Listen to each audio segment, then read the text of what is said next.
Reawakening. An evangelical church, old thought, strained family relations, and suddenly a new baby. Once again, dream interpreter Yvonne Ryba connects a series of the subconscious's symbols and situations to make sense of another dream while giving us more tools to help make sense of our own. Welcome again to Reawakening, the Dream Interpretation Podcast. I'm your host, Chris Mann. And please join us for the next 15 or so minutes as Yvonne takes us through another of her clients' dreams, this one touching on a theme many of us know all too well, spirituality versus religion, and how we can hold true to our own beliefs even if they're not shared by loved ones. Yes, it is possible. So grab a cup of coffee or a cup of tea and sit back and let's join Yvonne once again. Hello again, Yvonne. Happy New Year. Happy New Year, Chris. Good to speak with you again. I hope your year is going well so far. Oh, yes, it is. It's very busy. Like, you get over the vacation, the holiday time, and then all your meetings and committees and everything start up, and you're back into the, I think of it as the roundabout or roller coaster. Yes. Well, I appreciate on these roller coasters of life that you always take some time out and share with us another one of your dreams. What do you have for us at the beginning of the year? Yes. Well, I was looking through all my dreams, and some of mine, some are from other people, and I found one from, believe it or not, the year 2005. Wow. At Christmas time, okay? Uh-huh. So it's quite a long time ago. Yeah. And it's about a mother and daughter. And I'm just going to read what she said. Okay, I wrote down what she said. And like most dreams, it starts off with, I was somewhere. You know how you don't know where you are, but you just seem to be in a place. Sure. You don't know what it is, or just you're somewhere when her daughter showed up and surprised her. Well, of course, her daughter lives in another country. In fact, she lives in Europe, so it would be a surprise for her to show up right. in this country.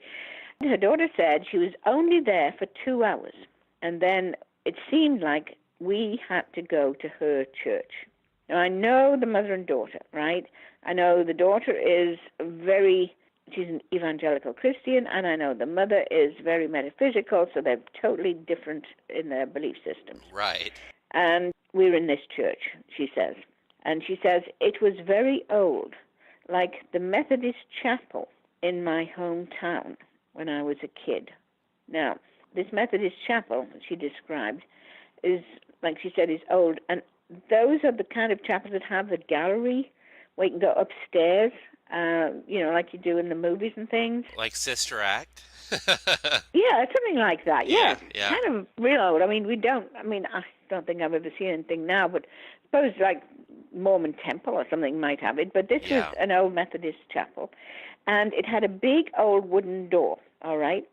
So this door really, it was closed, she said, and the door is closed. And I felt that the people in the church did not like me. So I went outside and felt a whole lot better. And then my daughter had a baby. Now that's interesting because she was only going to be there for 2 hours, so she managed to get a lot of stuff in. Yeah, well, anyway, so then the daughter had a baby, and the two of them went to see the grandma, all right, who was in bed, and they wanted to show her the baby. Okay. And the interesting thing is that the grandma had died at that point nearly, I think, 20 years before. Okay. So the mother there, I don't think, represented the actual grandma. I think it represented the feminine side, the mother, the goddess, if you like, whatever you want to call it, but the side that nurtures and cares for you and is intuitive and so on. Right. And being in bed represents, obviously it represents a lot of things. It depends on the dream. It can be about sex, it can be about you need rest and relaxation and so on. But it's often the bridge between the conscious and the subconscious mind in a dream. In a dream, when you dream, you're in bed, it's like your subconscious is trying to get you to recognize there is a message here, all right? Subconscious is building a bridge into the real world that we know. So I think at the end of the dream, there was this feeling of, there's a baby. Babies represent new lives. Yes. That at some point, the dreamer was getting a message there will be a new life. It will improve. Things will come together. The mother's part of this, they're both mothers, right?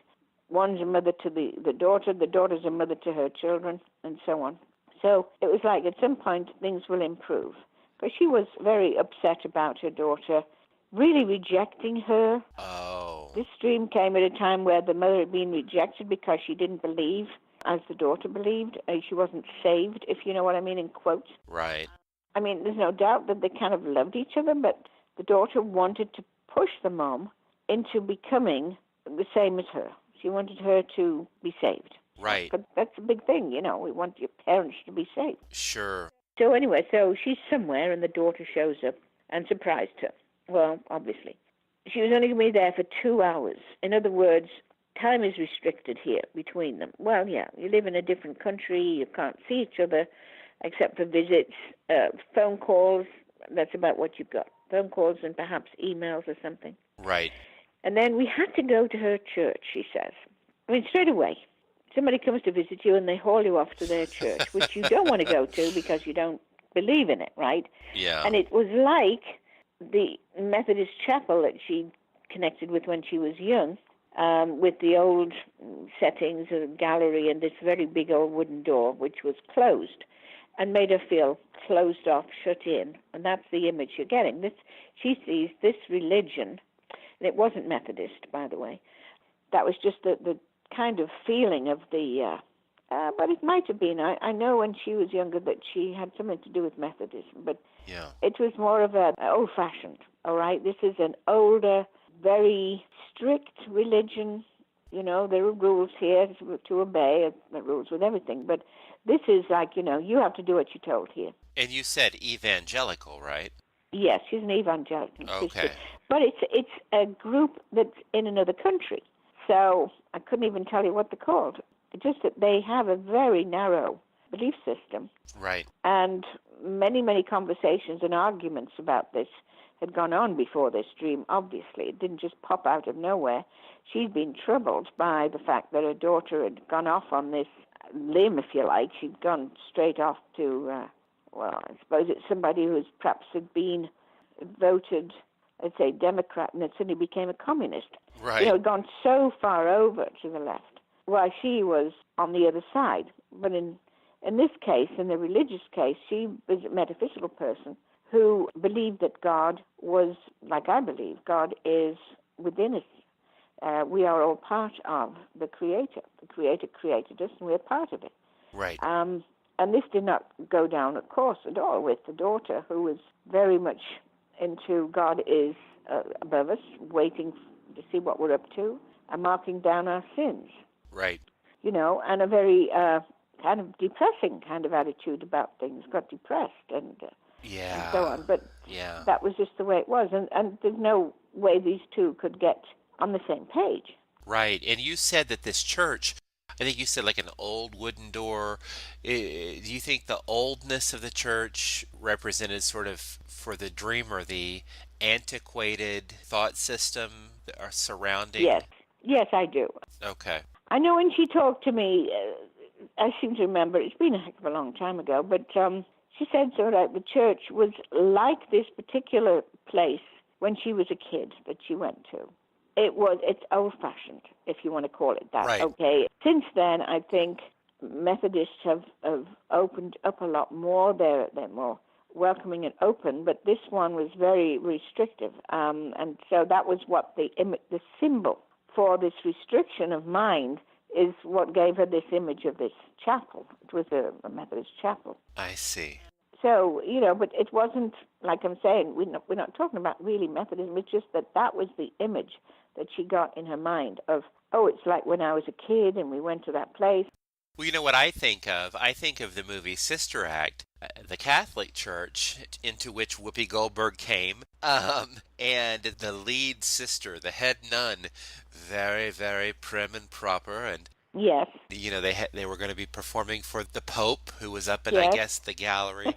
I think of that kind of thing, like old world, yes, very traditional. And then they certainly didn't embrace at first Whoopi Goldberg coming in there and teaching them how to sing soul, right? So it's No. some parallels there. That must have been what the Yes, dreamer that's felt it. like. It's a clashing of mindsets here, Yeah, and this dream was trying to let her know that at some point things would improve, and it would improve through the daughter having a baby. Well, there are two ways to look at that. Having a baby is having a new life, but yes, also it could be having a baby. All right. And the mother in the bed could also be the mother who's just had a baby. There are a lot of images here that all are about, this feminine side of life. interesting. And the baby, the new life, and the fact that later on this girl actually did have a couple more. I'm trying to remember now, but the daughter had a baby 2 or 3 years after that. Oh, Or it might be 2 years. Yeah, not very long after that. And then over the years, I know them, they have got together a lot more. It's much better than it was. They just don't argue about it. That's all. right. That's the way to be. Yeah. You've got somebody you want to keep in your family. You want to love them and know what's going on. And if you're going to argue all the time, you're never going to get there. So you've just got to leave it alone. So maybe that last part of the dream with the mother energy and the generations and the new life was indicating that what we have in common is this motherly bond or this motherly experience. That's the new life of our relationship, not so much these religious or spiritual thought connections or disconnections, but let's focus on the mother energy here. Yeah. In the dream, she said that closed door, she said she went outside and she felt better. In other words, that was her rejection of that kind of thought. Yeah. That kind of religion. I'm not going there. No, this isn't for me. Right. I don't care. I know it's going to give us a lot of problems together. We're going to have arguments, but at some point things would get better, and they did. Nice. So she went outside, and that's a good symbol as well. It's very interesting the way that the subconscious can put a little story together here with all sorts of meanings there. Yeah. It sure is. It sure is. I like the way it ended. So in real life, you're saying then that things ended up with them having a new life? Yes. Well, 2005, and here we are, 2019. Over the years, things started to improve. And I think, when I think about it, this is a lot of people, as they get older, they start to look at life in a different way. Yeah. For instance, the daughter is growing older. She is now approaching middle age. Yeah. All right. In fact, she is in her middle age. I think she's in her 50s, early 50s. And she's looking at, well, at some point, her mother's going to die. Yeah. And this will be who knows? This is my chance to sort of keep in touch and be, connected. Yes. And then she's also looking at her future. Their kids are going to grow up and move away, and she wants to make sure that they have a connection with their grandmother. Nice. Because they might at some point say, what happened to grandmother? Why didn't we ever get to hear from her? Yes. There's that to it as well. Well, that's nice. They're focusing on the life that they have. Yes. And what my personal belief is it's going to be really cool decades down the road when everyone passes and she realizes, oh, their mother's in the same place she's headed. So, Exactly. Yes. Yeah. But you can never persuade somebody with a very strong belief like that until, unless they get a breakthrough. Yeah. I have family who are all different religions, and the same thing here. We don't argue about it. Yeah. We can say, oh, I'm going to so-and-so, or we did this or that, but we're not going to start saying you should do it. Right. I'm worried about your soul, that sort of thing. Yes. It's an interesting setup, and I think it's really a lesson in life that we can all approach God in a different way. It's how much you love somebody. Sure. And care, and what you give to life and live up to your potential, because that's what it's about. We're here to be creative, and we're here to love. And we're given gifts. Everybody has a gift of some kind. It doesn't matter who it is. Like say, oh, I haven't got anything. I was an art teacher in England, and I'd have kids say, oh, miss, I can't draw a straight line. I'm no good at art. I said, that's absolutely rubbish. Everybody can be good at art, because art is such a wide field, and it comes from your own imagination. And you don't have to draw a straight line. That's not right. what art's about. That's if you want to be something else. Want to do geometry or something, fine. And that's when they start to enjoy it and become creative. Yes. But Yes. creativity is for everything, everything. And just loving somebody is being creative. Right. So, and it doesn't have to be a person. It can be, like I said, your pets, Sure. your surroundings, your garden, your plants, your trees, all that kind of thing. Caring and nurturing something is very important. It is. And it sounds like that's kind of the way that dream ended, the Yes. nurturing energy. Well, that is a good little life lesson. And I love how dreams can, if you really sit back and look at them, they can Yes, tell a story, you know. Sometimes they're just little snippets, but sometimes they tell a story. they do. And the interesting thing here is that I picked this because I know parts of the story from later on. Mm-hmm. Right? 2005, and here what, 2019? Yeah. All those years in between, I know the different things that have happened there. And you can compare that to your take on the dream, your intuitive take, Yes. to see Yes. that you were right. I mean, I've had the same kind of battles with different, not always necessarily family, but people. Sure. Who will come up and, I once had somebody give me a card telling me he was an atheist. Okay, I'm not giving anybody cards, and I'm a religious scientist. I believe in science of mind. Right. If they want to talk about it, I'm okay with that, but I'm not going to push it down their throat, whether you believe in something or not. Sure. It's life.